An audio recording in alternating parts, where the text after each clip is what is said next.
Hi there, Gemini. Thank you for joining me for your weekly forecast for week commencing the 12th of September.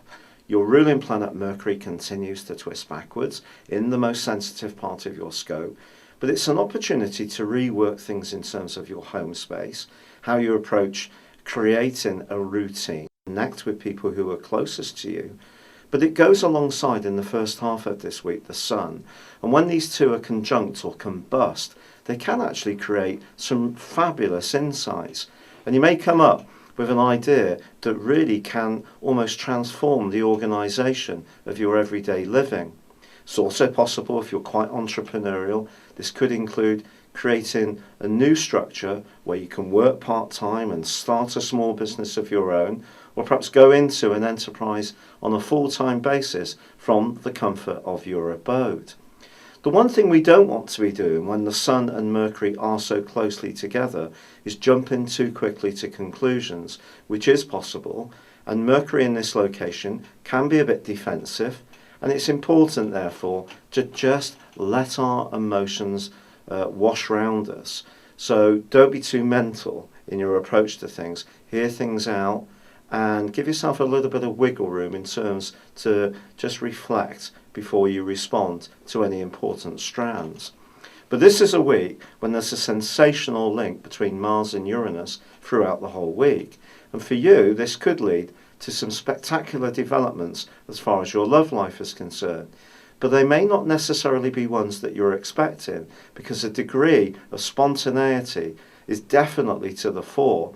And with Venus going into an opposition with Uranus in the second half of this week, but forging a fine angle to Mars, it's possible that something is about to happen that, although it could have that unexpected element, actually could be like a breath of fresh air, especially if it takes you in a new direction or connects you to someone who's that much more stimulating and exciting to be with.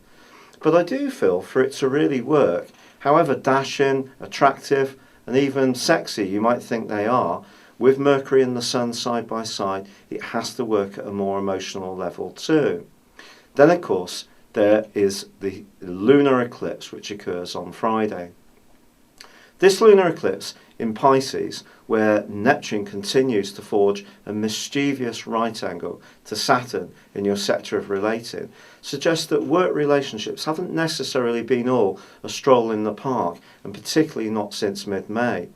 Now, this week is not necessarily going to provide a panacea for that. In fact, it's possible that if you do work with someone who's oppressive, not very reliable, tends to want everything on their own terms, very demanding, insensitive to your needs or the needs of your overall life structure, things could reach a little bit of a crisis point.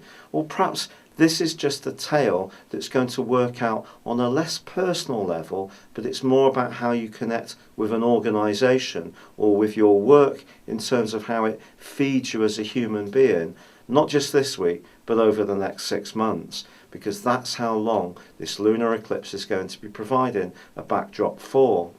Feeling comfortable and relaxed and where you can be yourself. We all know that in any work situation we have to make some compromises, do some things we don't always enjoy. That comes with the territory. But if you're actually doing something that you're getting virtually no personal satisfaction from, I do feel the next 6 months is going to be a critical time, and someone you encounter during that period may actually push you and be a little bit of a driving force for you to go beyond what you would ordinarily feel would be comfortable for you, and actually go for an opportunity that could really put you up in lights. It may be something that on first hearing sounds a bit too ambitious, but it's all about your appetite to engage with the world at large. And Mars this week is certainly giving you a lot of appetite, and whatever your romantic status, I think you're going to want to connect with people a lot more, be a lot more assertive, but just bear in mind how you feel about things. That needs to be the guiding principle all through this week and the next half year. It's been a real pleasure being with you. Thank you for joining me. Good luck and goodbye for now.